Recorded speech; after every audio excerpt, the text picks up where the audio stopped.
Hello everybody, Spirit Gaming here, and welcome to my Albion Online game review. There are going to be many topics for the duration of the video, so to help all of you out, I will make timestamps for each topic so you can go straight into whatever you're interested in. The first topic of this video is pretty interesting, and that is, what is Albion Online? Albion Online is a sandbox MMORPG set in an open medieval fantasy world. The game features a player-driven economy where nearly every item is player-crafted. You combine armor pieces and weapons suited to your playstyle in a unique, classless you are what you wear system. And the really important thing is that the whole world is played on the same server, so you can play with your friends without worrying where they are from. And also this game is cross-platform between Android devices as of making this video and PC. Link of the game is in the description below. The game does not have any quests after the first tutorial island, which after you complete will send you to the huge world of Albion Online. The biggest problem that beginners face is what to do next. Well, it is pretty simple. You set a goal for yourself. The goal differs from person to person.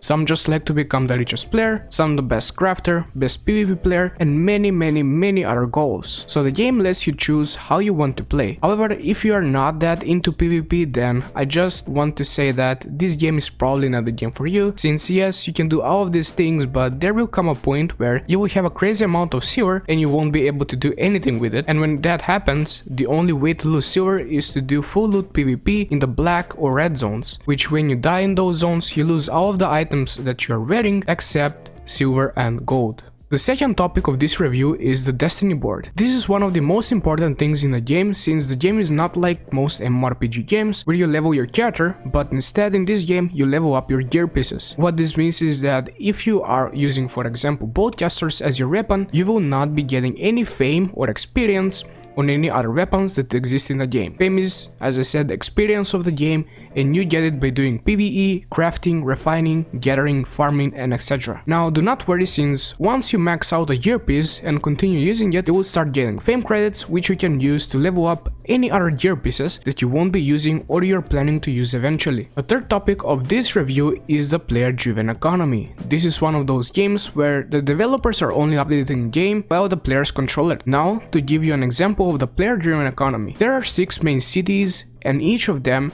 have their own marketplace.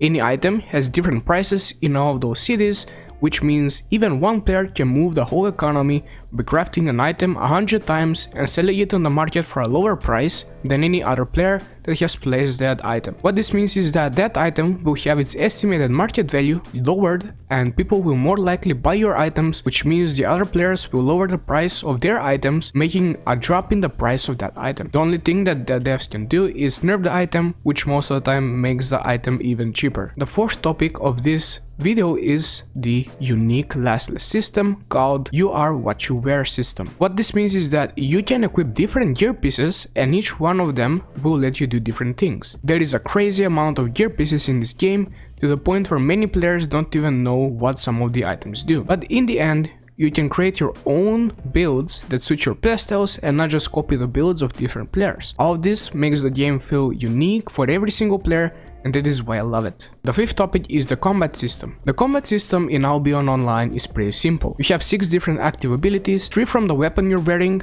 and 1 from each gear piece that you're wearing. Then you have a passive, which you get from equipping a cape, and 2 more active items on you, which is the food that gives you different stats depending on the food, and the other item is the potions, which have different effects depending on what potion you're using. However, even though you would think having 6 abilities is easy to learn, it actually is not. What most beginner players have a problem with is the sheer amount of items that exist in the game, and each one of those items have different abilities, so even if you learn how to play against one build, it is still hard to learn how to play against a different build. The sixth topic is PvE. The PvE in this game is not that great, however it is a must, since if you want to start doing PvP, you first need to get silver, and you get silver by gathering or doing PvE content.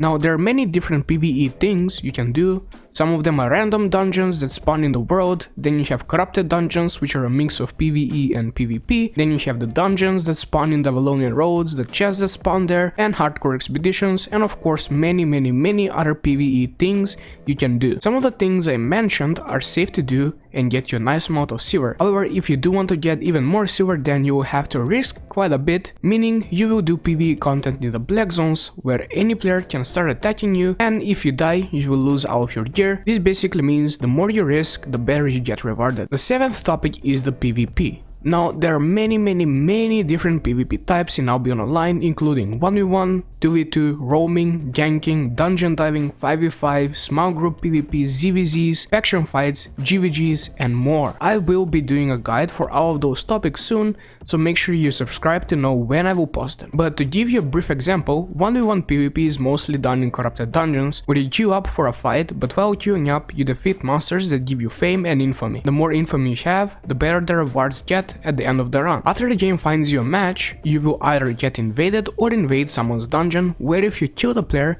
you just continue with your own dungeon and get their items. However, if you get killed, then you will lose all of your items, excluding the silver and the gold. The 2v2 fights are called Hellgates, where you can find portals around the world and enter them. Once you enter the portal, you will face off a party of 2 other players, and whoever wins gets the enemy's loot and items that were on them. The same happens with 5v5 Hellgates, but 5v5 Hellgates are not the only content. There are things called GVG fights and Crystal League fights, which are done in a King of the Hill type of a game mode. Faction fights are basically different cities fighting each other for faction points, which you can exchange for items. That is all I'm going to explain for a PvP in this video, or as I said earlier, stay tuned for more PvP videos on Albion Online. The next topic is the gathering and refining. There are different gathering professions, including stone cutting, lumber gathering, skinning, fiber gathering, mining, and fishing. Fishing is a bit different than the rest since you can't refine fish. However, you can do that with every other gathering profession. This means that once you gather enough wood, you can make it into planks.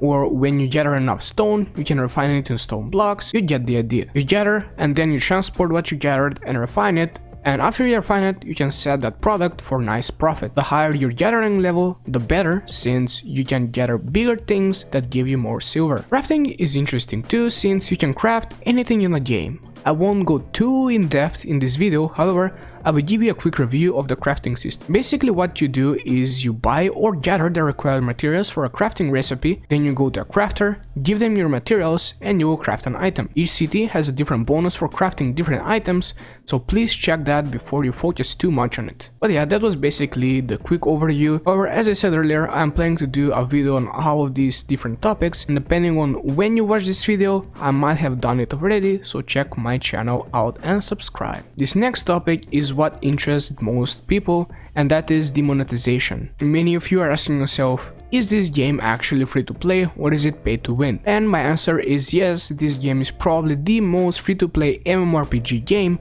I have ever played, since getting silver and premium status is really easy. Also, I'd like to mention that you can download the game using my referral link in the description, and when you get your first premium status, both me and you will get stuff in return, so if you're planning to play the game, don't forget to register and download the game using that link.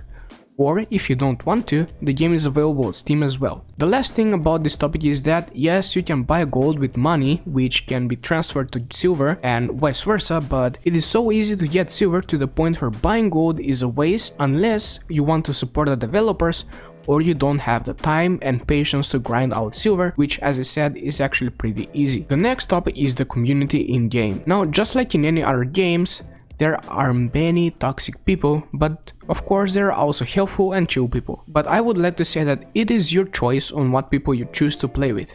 There are many different guilds and alliances in the game, to the point where there is a guild for any type of a player. There are crafting guilds, money making guilds, small group guilds, big scale guilds, toxic guilds that want to ruin your day, chill guilds where people don't care what happens. But what I'm trying to say is that you can choose what type of guild you want to join and play with. However, to do that, you might need to play the game solo for a bit until you get enough experience to join that certain guild. My recommendation is to start reviewing the guilds you're interested in, mainly by joining their Discord, since many of the guilds have a Discord server where you can ask anything about the guild. The next topic is the bad side of the game, aka the problems. Personally, I don't want this video to sound like Albion Online is perfect, so that is why I made this topic. Albion Online, just like any other game, has its problems, especially the lag problem, since there is only one server and every single player plays on that same server, which means you will sometimes experience lag, especially if you live in the EU or the SEA region. The other problems that you can face are bugs and occasional hackers,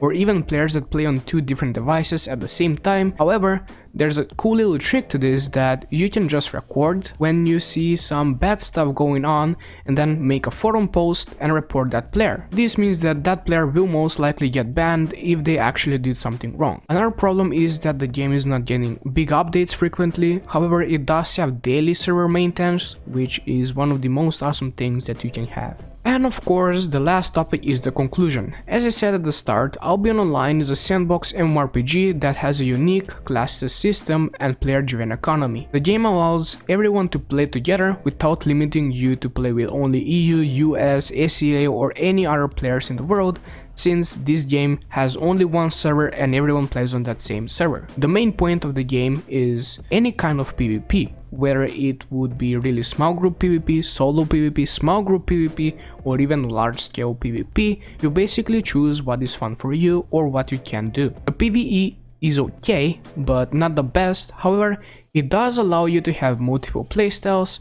The game allows you to make silver by doing anything really, which is why I love it the most. There is a really good guild system and guild hideout system where you control territories with your guild and defend it when it's attacked, or attack anyone that tries to get in your territory. Overall, the game offers a lot, and even though it does have some problems, it is safe to say that it is one of the top 5 best free-to-play MMORPG games for both PC and Android in 2020. And that is pretty much it about the video. Make sure you subscribe for more game reviews and Albion Online content, and as always, bye bye until next time.